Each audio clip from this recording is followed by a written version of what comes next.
C, இந்த பொண்ணுங்க ஏன் இப்படி இருக்கிறீங்க? தமிழ்நாட்டு மானத்தை வாங்குறீங்க. தமிழ் பொண்ணுங்கனாலே கலாச்சாரம், கண்ணியம், கட்டுப்பாடு. ஆனா இன்னைக்கு அவுத்து போட்டுட்டு திரியுறீங்க. 4 ரூமுக்குள்ள புருஷங்கிட்ட காட்டுற உடம்ப ஒரு லைக்குக்காகவும், ஒரு ஃபாலோவுக்காகவும், ஒரு ஷேருக்காகவும் அவுத்து போட்டு திரியுறீங்களே. அந்த அளவுக்கு மானங்கட்டு போய் கிடக்குறீங்க. அந்த லைக் வாங்கி என்னமா பண்ண போறீங்க? மக்களுக்கு தெரியப்படுத்த நிறைய நல்ல விஷயங்கள் இருக்கு. காமெடி இருக்கு, டான்ஸ் இருக்கு, ஒரு நகைச்சுவை இருக்கு. ஏதாவது ஒண்ணு தெரியப்படுத்தலாம். உடம்ப காட்டி லைக்க வாங்கி என்ன பண்ண போறீங்க? மானங்கட்டு கிடக்குறீங்களே. உங்களை சொல்லி தப்பு இல்லம்மா. கல்லுக்கு புடவை கட்டி இருந்தாலும் அதை தூக்கி பாக்குற ஆம்பளைங்க இருக்கிற வரைக்கும் நீங்க இப்படிதான் பண்ணுவீங்க.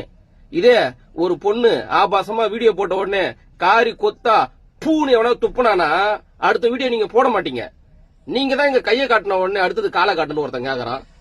ஐயோ நம்ம காலை காட்ட சொல்றான், நீங்களும் தூக்கி காட்டுறீங்க. அப்புறம் பண்ணிட்டான் போயிட்டான்றீங்க. என்னம்மா இதெல்லாம் தப்புமா.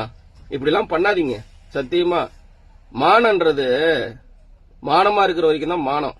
அவுத்து விட்டீங்கன்னு வச்சுங்களேன், அதுக்கு பேரு வேற. இன்னைக்கு சோசியல் மீடியாவை தள்ளனா எவனும் நின்று வீடியோ பாக்குறது இல்ல. இப்ப என் வீடியோ கூட எவனும் பார்க்க மாட்டான். ஏன் தெரியுமா? தள்ளன உடனே தான் அங்க ஏதாவது தெரியுதான்னு பாக்குறான், தெரிஞ்சாதான் பாக்குறான்.